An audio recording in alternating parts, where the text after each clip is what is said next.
How we doing, guys? How's everybody doing? It's currently past 1 in the night. Early morning, sorry.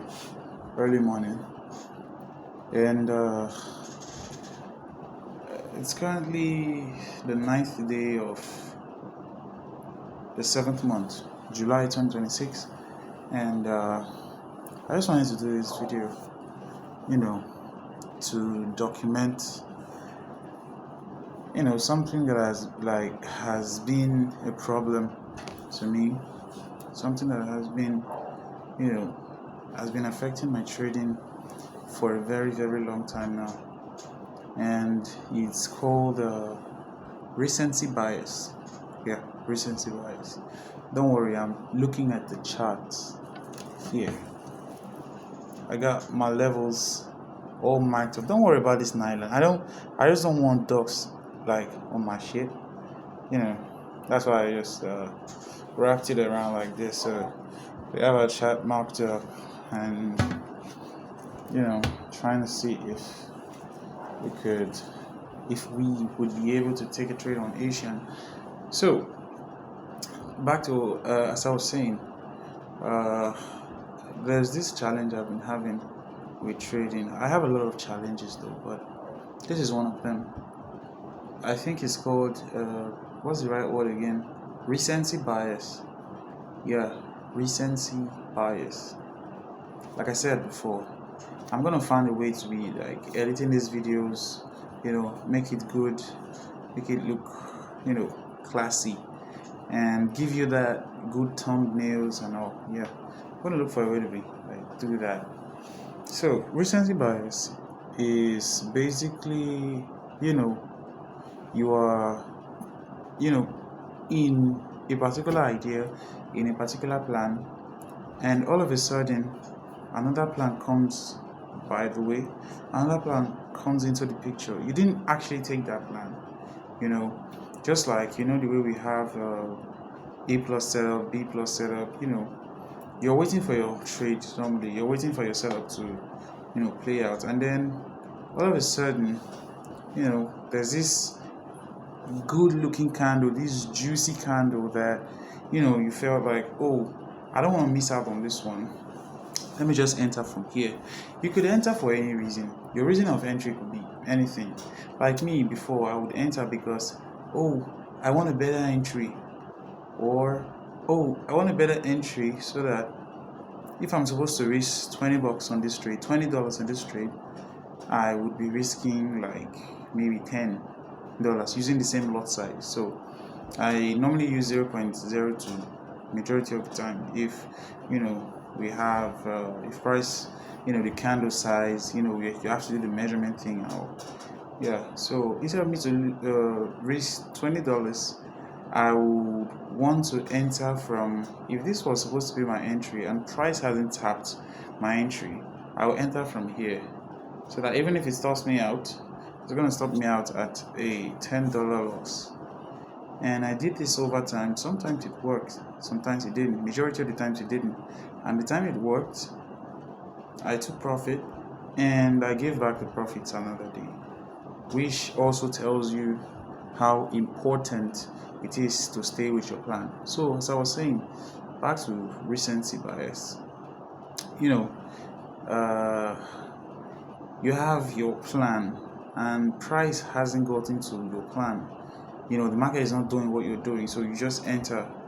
And then there are two things that actually happen. Okay, first of all, let's say you entered. Yes, it was impulsive. You didn't wait for your plan.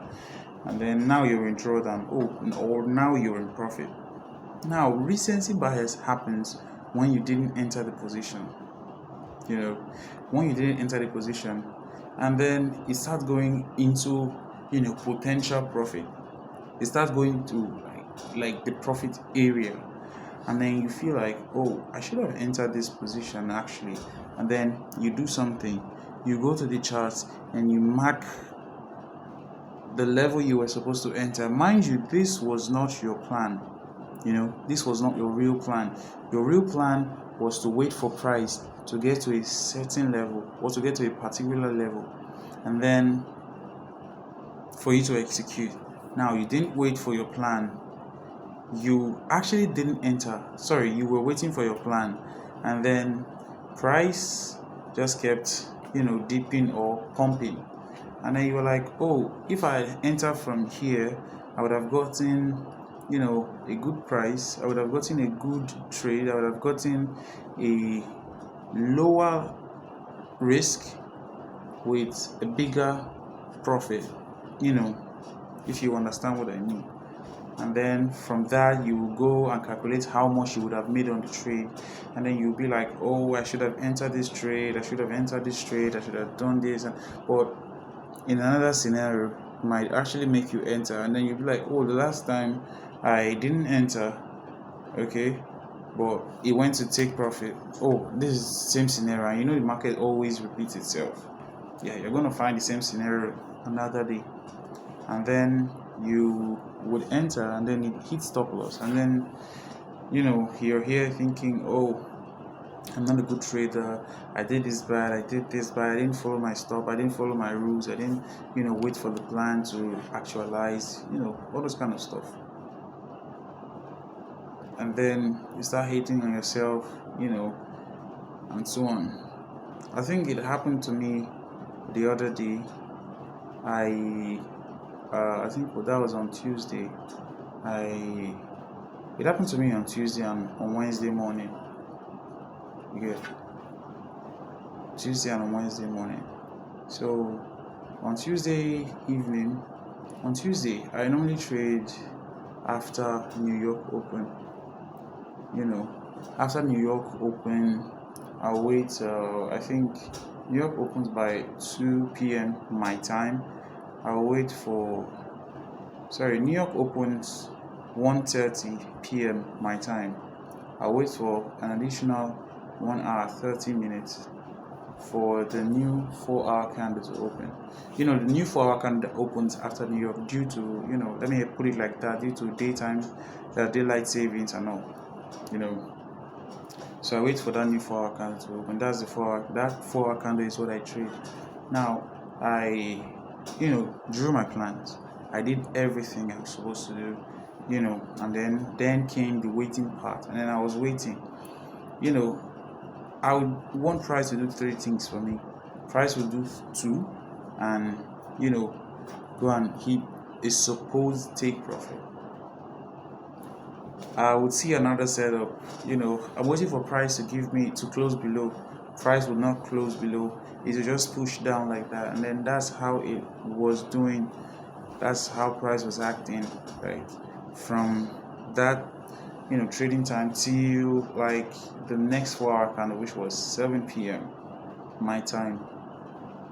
And then I have a thing of not trading like past 7 p.m., especially like 7:30, 8 p.m. my time.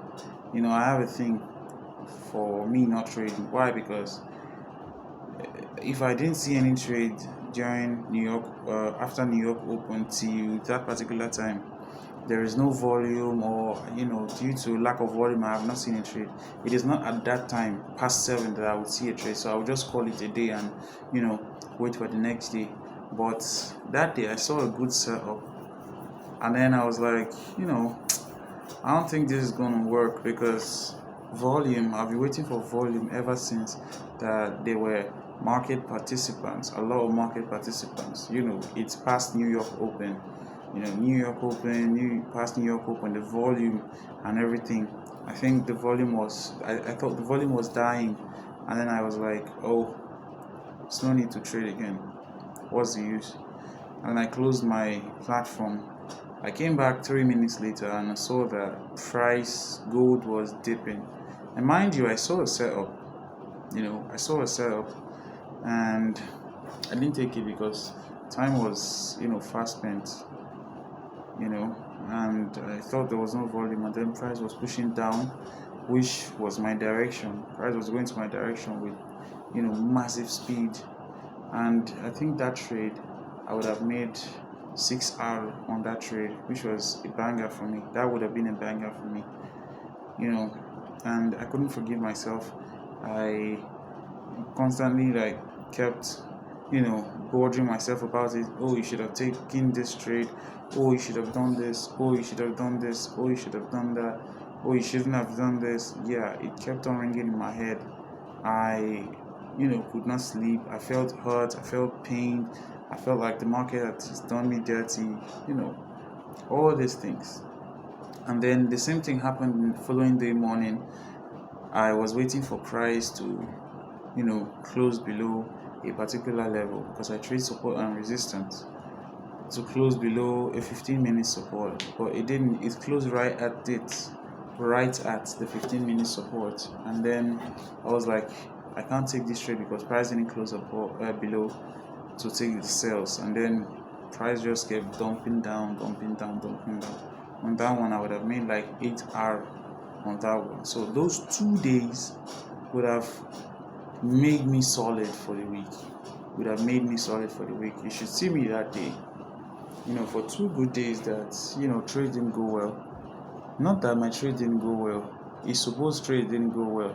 One that I'm not sure I would have taken didn't go well, and I was oh shit. Sorry. Ah. Now I have to squat back. Sorry about that. So now I was worried about it, and which brings me to something that no matter what the chart shows you, no matter the PNL, I think sorry for digressing though. I think I'm in this stage now whereby I don't care, though I care about profit, I won't lie. I don't really care about, making money quick. You get me? I just want to follow my rules, follow my, my system. If my system says trade, I trade. If it says don't trade, I don't trade. Follow my system, my back-tested system. The system works. There are times it works, there are times it doesn't. Follow it with all, follow it with all your heart, all your might. So, for 2 days, I was feeling bad, because, I didn't take that sell up, because I didn't do this, because I didn't do that. But let me just tell you something. It doesn't matter. It doesn't matter. The market is the market. The market will always come. The market will always be here. I was checking. Price is still not doing what I want. But the market is the market. You don't have any power over the market. You just have to let it do its thing. And then you just have to let your strategy play out, because the next trade doesn't matter that much. The next 5 trade, the next 6 trade, the next 2 trade, the previous trade, it doesn't really matter. What matters is the next 100 trades, the next 1,000 trades. Would you still be up? Would you still be, sane when those trade comes? A lot of times we want to make it fast, we want to make it quick. We put a lot of money on the line, put a lot of risk on the line, and then we get wrecked. If I asked you today, although I've done this before, I'm guilty of it, your capital, you're supposed to apportion it properly, not just YOLO everything on it. I've done that before. Sometimes it paid, the minority of the times it paid, majority of the times it didn't pay. I just ended up blowing everything, So my message for me today is that follow your plans. If your plan is to take a buy, you wait for that plan. When that time comes, you take the buy. If your plan is to take a sell, wait for that time, wait for your confirmations, wait for everything you're supposed to wait for, and then hit the plan. Because what else? Just trade your setup, trade your plan. That's the most important thing. It's not the money. Forget about the money. The money will come if you do the right thing. So that's just it. That's my message for you today, bro. You, the one talking, is not to let the market deceive you.